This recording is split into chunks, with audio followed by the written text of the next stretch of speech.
Hello and welcome to The Extra Mile. I'm Linda Boudreaux. Our guest today is B Cantrell. Anne is an author. She has written a historical romance trilogy. We're going to find out about that today. Anne, welcome. Welcome. Thank you for coming. Glad to be here. So I love to have authors on because I'm always fascinated about how it is you write a book. How do you come to write a book? How does that happen? Well, you have to have an idea. That would be the first step, huh? And you have to have a creative imagination.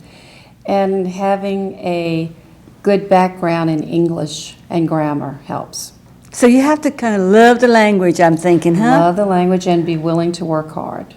You know, you're the second person that I've heard lately that has said that writing a novel is hard work. It's not like you just sit down and spin them out, huh? No, it's a lot of agonizing. A lot of it is fun. A lot of it is tedious. But it's all hard work.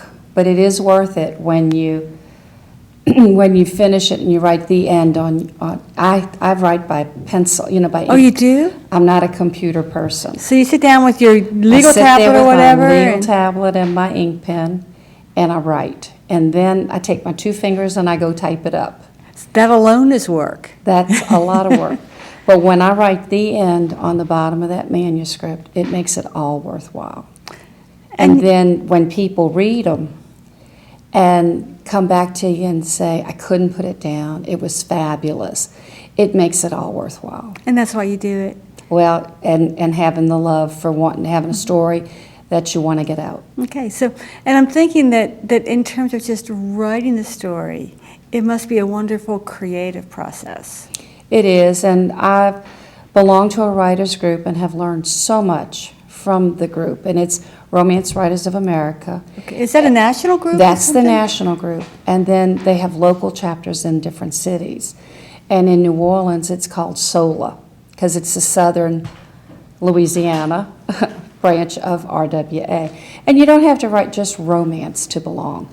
We have people that write about vampires and science fiction and, different children's stories. So the basic craft of writing is the same whether you're writing fiction or nonfiction, or a children's book or a cookbook. You've got to capture the reader's interest. And that's really, I guess, the point, not only capture it, but then hold it. Correct. And so that's got to be part of the challenge. So I have just recently begun to hear about writers' groups. I guess they've been around for a long time, but what exactly are they and how do they work? Well, with the writers group that I belong to, I think they've been in existence for about 26 years. Now, I only joined in 2005 or 2006, but they usually meet monthly, and their goal is to educate and support and encourage people to write and get published. And I know in our group, we have maybe about 50 people that belong to the organization. And that group of writers have published over 800 books. Wow. They don't fool around then, do they? No. Of course, you've done 3 of the books, so you're doing good. That's a lot of hard work. I can't stress how much work it is. It totally... Did that surprise you? It did. Okay. It just totally surprised me because I figured, bloom. Like I thought. Sit down. But, when you're sitting there and you're going through the editing process, and you have to make sure that they talk about sagging middles, that you're losing your reader's interest, that you're just putting words on paper just to be putting words on. Every word, every chapter, every paragraph, every sentence needs to move the story forward and keep the reader's interest going. So it's a challenge. Do you ever find even when you're writing that you get bored and that you have to kind of refurbish yourself or kind of re-energize yourself to tell the story? Sometimes that's called writer's block. Okay, makes sense. And it's like I personally have to be in the mood to write. Okay. Life gets in the way a lot when you have aging parents, sick relatives, you are sick yourself. Mm-hmm. And so I mentally have to be in the mood to write. Okay. Because otherwise I'm stifled, and you can sit there and look at the paper and say, okay, I have no thoughts. Mm-hmm. And then sometimes the words will just flow out of you. Mm-hmm. Those are the good days. Yeah. Now, I have a travel trailer that we have parked at a campground, and I find my inspiration there.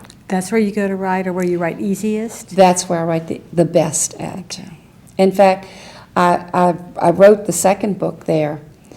90% of this book was written at that camp, and my brother is a certified public accountant. And I said, can I write off the trailer on my taxes? Well, can you? He said he'd visit me in jail.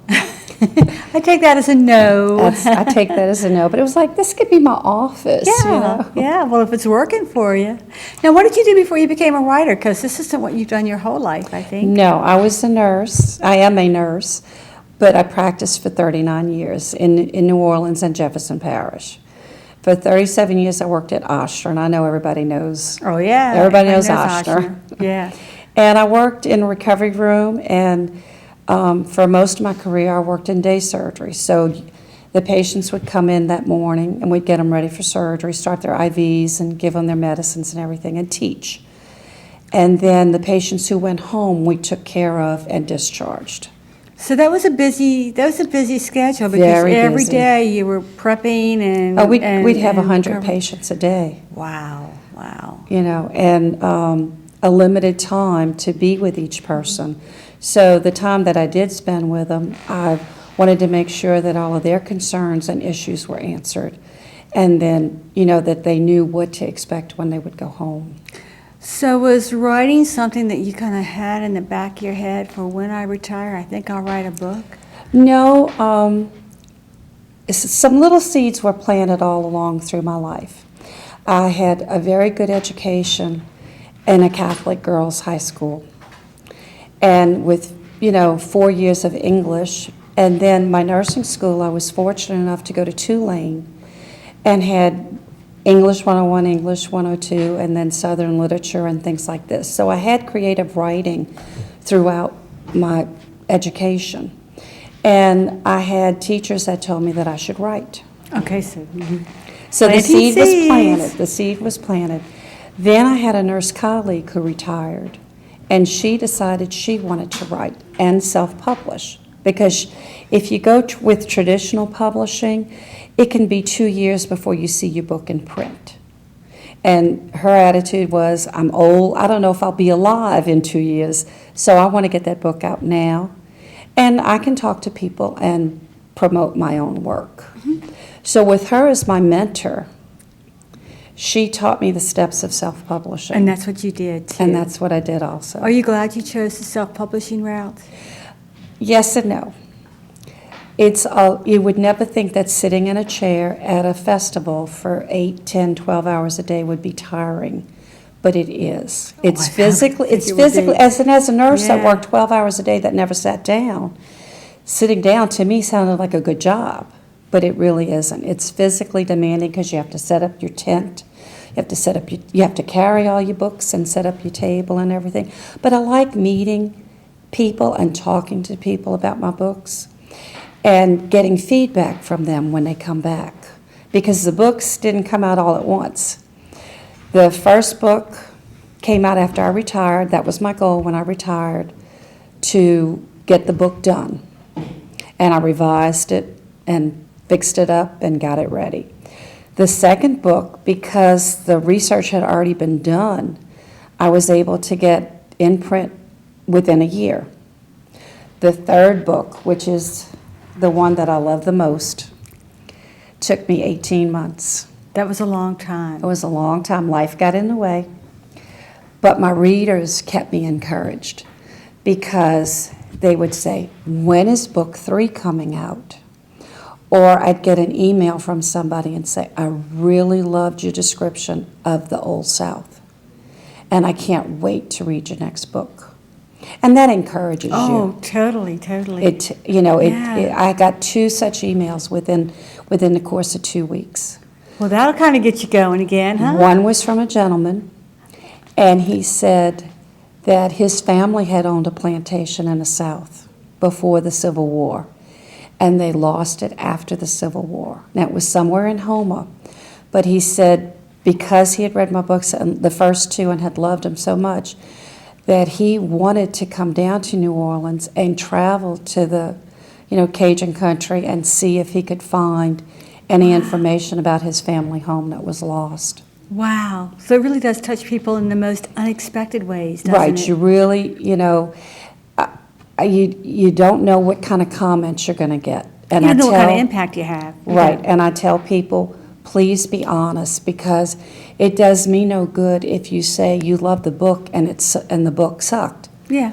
But then if you tell me that you couldn't put it down, then when I come to you and I'm telling you about my book, I can use that and say my readers say they can't put the book down. Well, tell me about the books. Now, this is a trilogy, and I am really glad. I will announce that they're all published now, so you don't have to wait for the third one anymore. Because I was telling you earlier, I have trouble with that. When I've read the first two, and I'm waiting and waiting and waiting. I want to get it all done now. Well, that's what happened to my poor readers.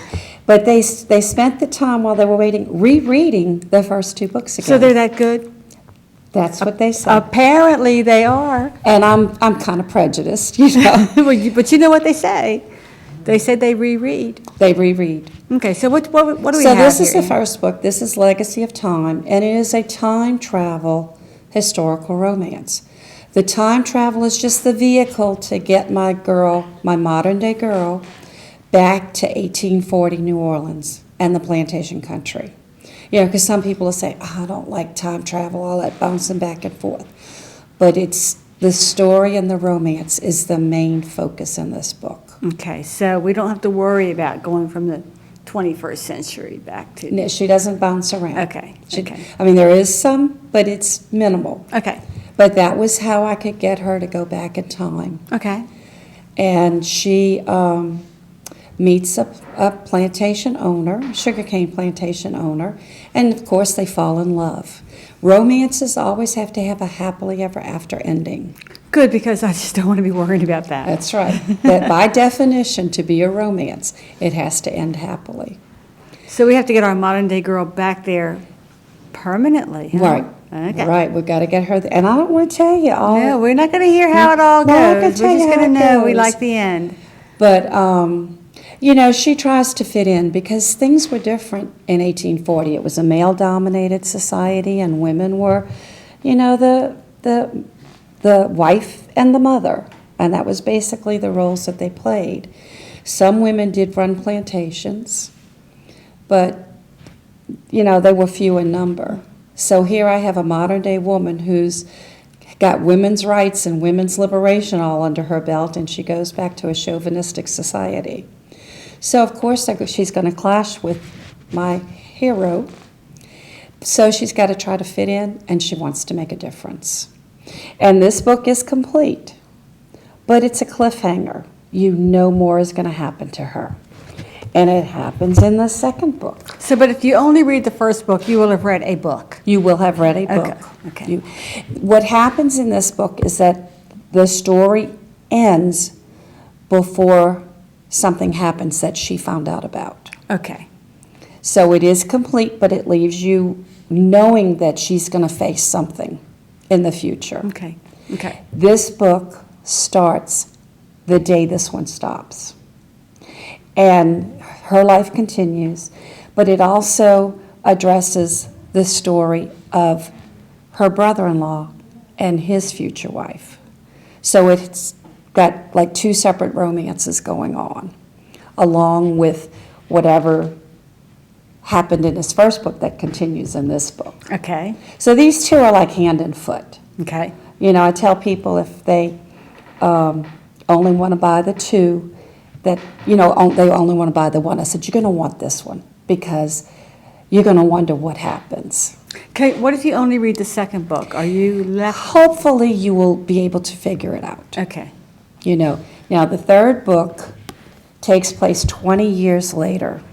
So all of the children that are in this book are young adults in this book. So basically the story revolves around the children.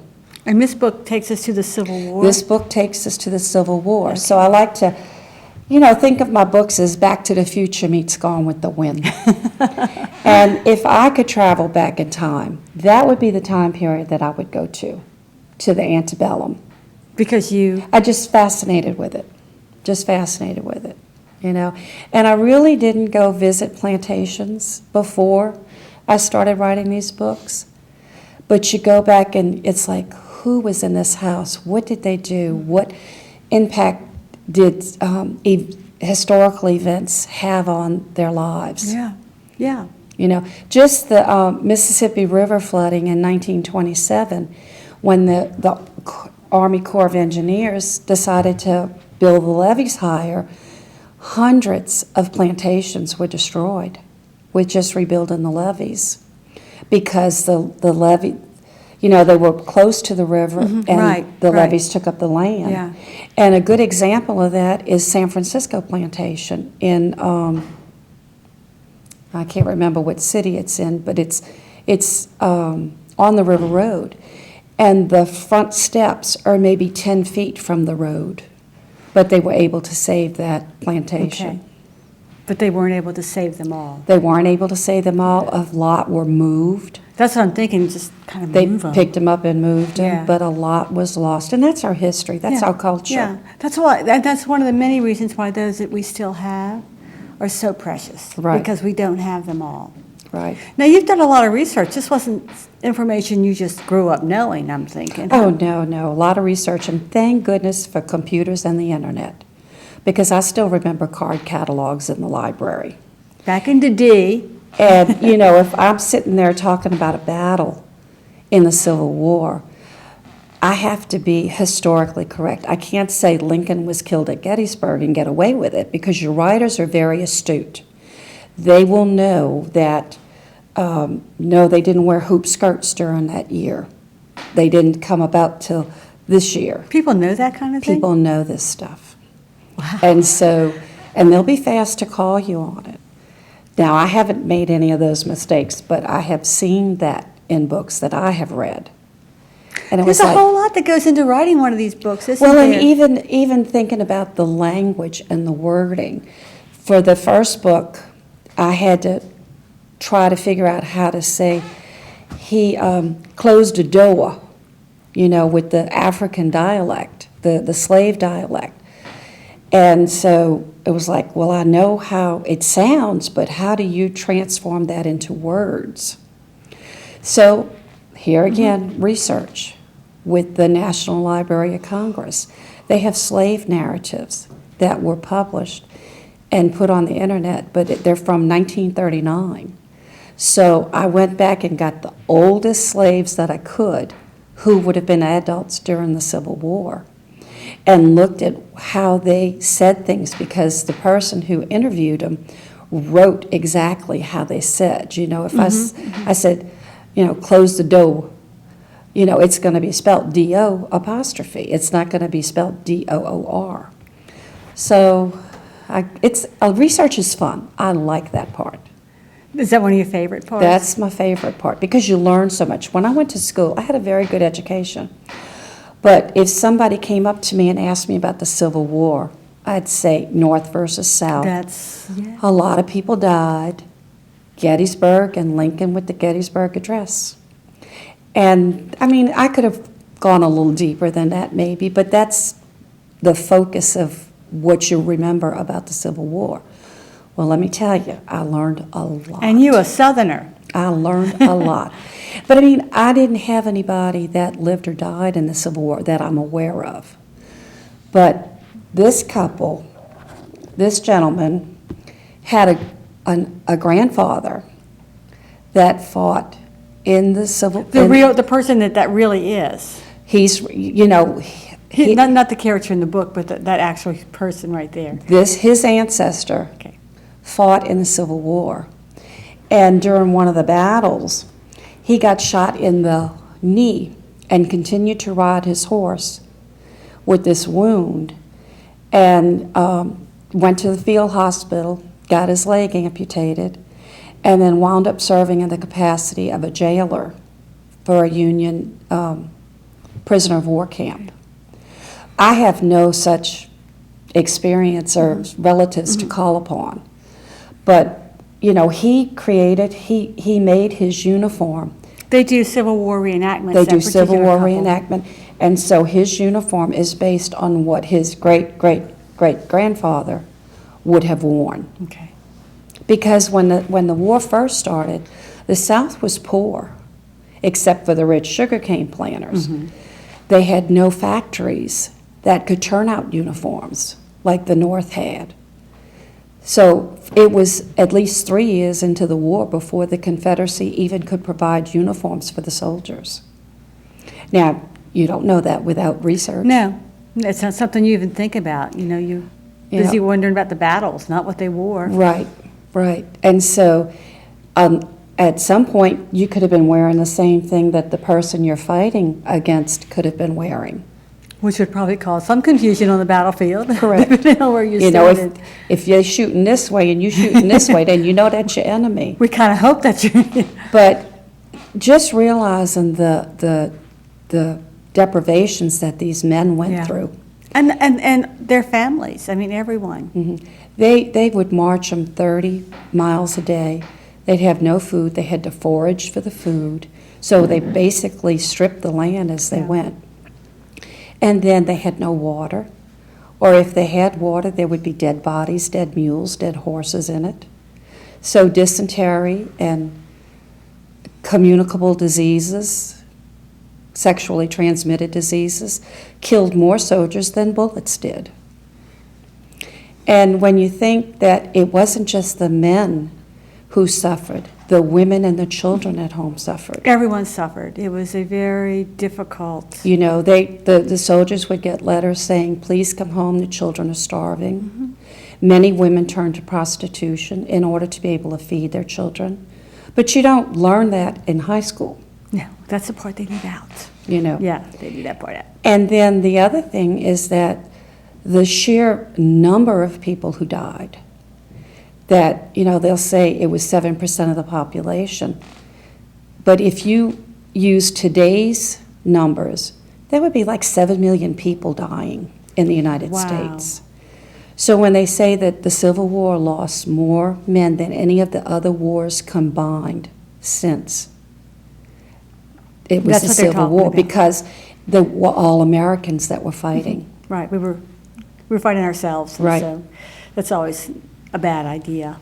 So in terms of the books and how we can get them, because they're not available at bookstores necessarily. Correct. So we look for you on the street corner, and how do we get our books? I attend craft fairs and festivals, music festivals, and have a booth and set up. I also have a web page that has more information about the books and little excerpts about the books, and you can order from the web page. They are available digitally on Amazon. Oh, good for Amazon. Oh yeah, if you have a Kindle or a Nook Okay. or an iPad, you can get them. And I would ask that if anybody does choose the ebook on Amazon, that they do review them.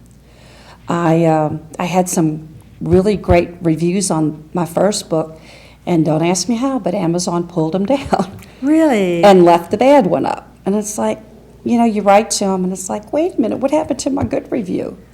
So okay. I would ask the readers that if you do purchase an ebook, that you do review it. Now, there again, you leave yourself open because you have no idea how your book, how my words will impact someone else.